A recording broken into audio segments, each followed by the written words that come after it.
ডিএমপির অতিরিক্ত কমিশনার হারুনুর রশিদ সহ অভিযুক্ত পুলিশ কর্মকর্তাদের অবস্থান জানা নেই ডিএমপির। তবে তাদের বিরুদ্ধে বিভাগীয় ব্যবস্থা ও আইনি পদক্ষেপ প্রক্রিয়াধীন বলে জানান নবনিযুক্ত ডিএমপি কমিশনার মোহাম্মদ মাইনুল হাসান। সকালে ডিএমপি মিডিয়া সেন্টারে প্রথম সংবাদ সম্মেলনে এসব কথা জানান তিনি। কমিশনারের দাবি, গণমামলা নয়, সম্পৃক্ততা বিবেচনায় আসামি করা হচ্ছে। সুমন তানভীরের প্রতিবেদন। অভ্যুত্থানের মুখে ৫ আগস্ট সরকার পতনের পর একে একে গ্রেপ্তার হতে থাকেন হাই প্রোফাইল ব্যক্তিরা।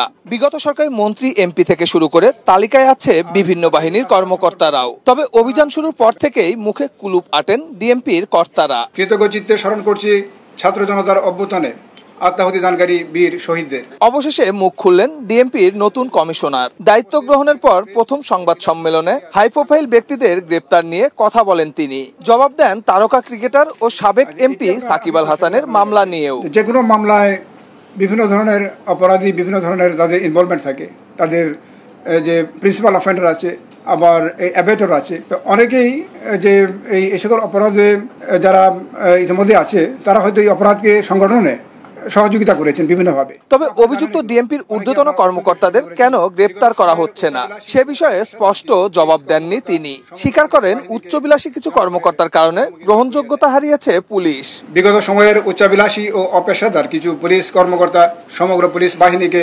জনগণের মুখোমুখি দাঁড় করিয়ে দেয়। এর ফলে ছাত্র জনতার আন্দোলন, গণ অভ্যুত্থান এবং বিগত সরকারের পতনকে ঘিরে সংঘর্ষ ও সহিংসতায় পুলিশের মনোবল ভেঙে গিয়েছিল। এরও পরিস্থিতিতে আমি দায়িত্ব নেওয়ার পর থেকেই আপ্রাণ চেষ্টা করছি যাতে পুলিশ সদস্যগণ ভয় না পেয়ে দ্রুত কাজে ফিরে আসেন।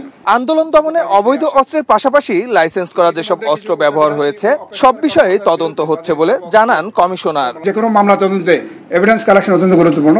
সুমন তানভীর, RTV, ঢাকা।